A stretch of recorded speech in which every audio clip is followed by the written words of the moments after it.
Chapitre 2. Élu en Christ avant la création.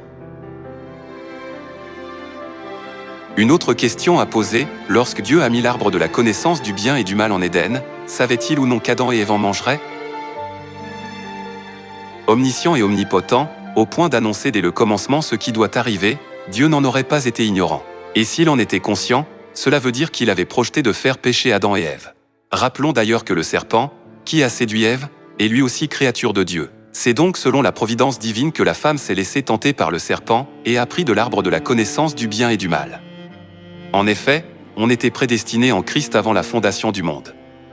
Certains croient à tort que le dessein de la rédemption a été élaboré à la suite du crime commis par Adam, mais il a été en réalité établi avant la création du ciel et de la terre. Il est écrit. Éphésiens chapitre 1, versets 4 à 9. En lui Dieu nous a élus avant la fondation du monde, pour que nous soyons saints et irréprochables devant lui, il nous a prédestinés, selon le bon plaisir de sa volonté, en lui nous avons la rédemption par son sang, le pardon des péchés, selon la richesse de sa grâce.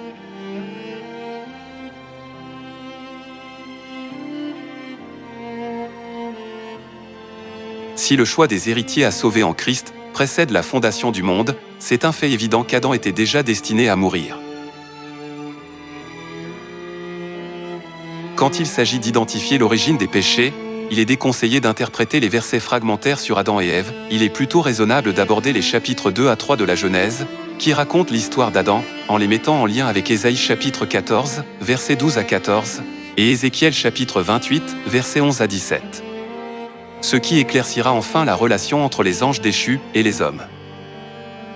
La description du crime d'Adam a un caractère facile à comprendre pour les humains, les êtres en chair.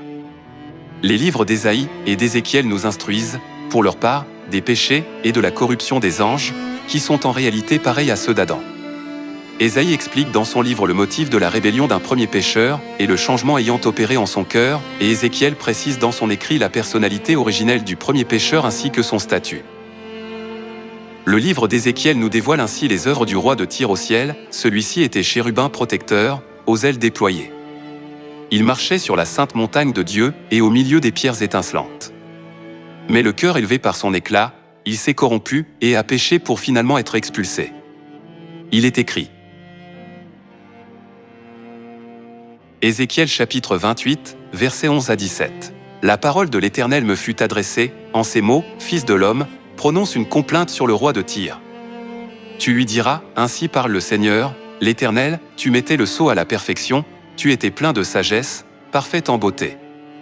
Tu étais en Éden, le jardin de Dieu, tu étais couvert de toute espèce de pierres précieuses, de sardoine, de topaze, de diamant, de chrysolite, d'onyx, de jaspe, de saphir, d'escarboucle, d'émeraude et d'or, tes tambourins et tes flûtes étaient à ton service, préparés pour le jour où tu fus créé. Tu étais un chérubin protecteur, aux ailes déployées, je t'avais placé, et tu étais sur la sainte montagne de Dieu, tu marchais au milieu des pierres étincelantes. Ton cœur s'est élevé à cause de ta beauté, tu as corrompu ta sagesse par ton éclat, je te jette par terre, je te livre en spectacle au roi. Le livre d'Ésaïe révèle à son tour les œuvres du roi de Babylone au ciel, en précisant, il était l'astre brillant, le fils de l'aurore. Mais devenu arrogant à cause de ce titre glorieux, il a tenté d'élever son trône au-dessus des étoiles de Dieu, s'est mesuré au Très-Haut et a fini par tomber sur la terre du péché. Ésaïe chapitre 14, versets 4 à 15. Alors tu prononceras ce chant sur le roi de Babylone, et tu diras, te voilà tombé du ciel, astre brillant, fils de l'aurore. Tu es abattu à terre, toi, le vainqueur des nations. Tu disais en ton cœur, je monterai au ciel, j'élèverai mon trône au-dessus des étoiles de Dieu, je m'assiérai sur la montagne de l'assemblée, à l'extrémité du septentrion, je monterai sur le sommet des nues, je serai semblable au Très-Haut. Mais tu as été précipité dans le séjour des morts, dans les profondeurs de la fosse. Ces deux parties, qui sont à étudier ensemble, vous procureront une connaissance élémentaire sur l'origine des péchés. À noter que les exemples réels de ces deux personnes sont montrés afin de représenter le cas de tous les humains et de faire remarquer le crime perpétré par d'innombrables anges.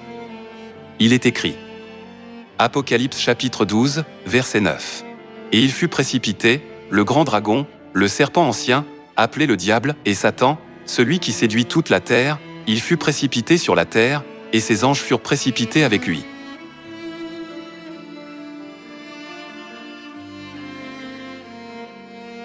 Satan était le premier rebelle au ciel.